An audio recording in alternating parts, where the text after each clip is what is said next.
البیرونی البیرونی محمد بن احمد الخوارزمی البیرونی بہت بڑا مسلمان سائنسدان، ماہر اراضیات و تاریخ و لسانیات، وسط ایشیا کی ریاست جنیوا خوارزم کے قصبہ بیرون میں پیدا ہوا۔ اس وقت وہاں آل عراق خاندان کی حکومت تھی۔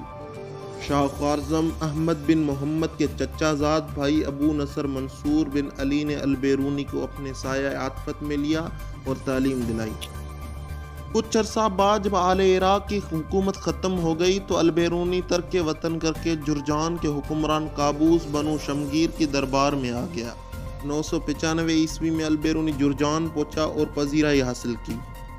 یہیں اس نے اپنی پہلی عظیم تصنیف آثار الباقیہ 1000 میں لکھی اور اسے قابوس کے نام پر معنون کیا۔ خوارزم میں حالات بہتر ہو گئے تو البیرونی وہاں چلا گیا اور علی بن ماموں کے دربار میں زندگی بسر کرنے لگا۔ یہیں اس کی ملاقات بو علی سینا سے ہوئی۔ دونوں اپنے عہد کے عظیم دانشور تھے۔ علی بن ماموں کی وفات کے بعد دونوں اس کے بھائی ابو العباس ماموں کے دربار سے وابستہ رہے، جو 1009 عیسوی میں خوارزم کے تخت پر بیٹھا۔ 1016 عیسوی میں عوام نے اسے قتل کر دیا اور اگلے برس محمود غزنوی نے خوارزم کو بھی اپنی سلطنت میں شامل کر لیا۔ بو علی سینا اور دوسرے علماء تو وہاں سے ترک وطن کر گئے، مگر البیرونی محمود غزنوی کے دربار سے وابستہ ہو گیا۔ 1017 عیسوی میں البیرونی غزنہ آیا۔ اگلے سال اس نے یہاں ایک رصد خانہ قائم کیا اور 2 برس مطالعہ میں گزارنے کے بعد ہندوستان کی راہ لی۔ اسی اثناء میں محمود غزنوی ہندوستان فتح کر چکا تھا۔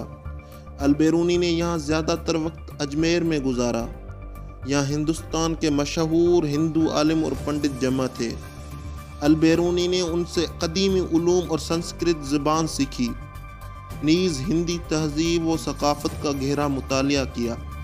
یہ وہ وقت تھا جب ہندوؤں کے علوم حاصل کرنا ناممکن خیال کیا جاتا تھا، مگر ہندو البیرونی کے ایسے گرویدہ تھے کہ اسے ودیا ساگر یعنی علم کا سمندر کہنے لگے۔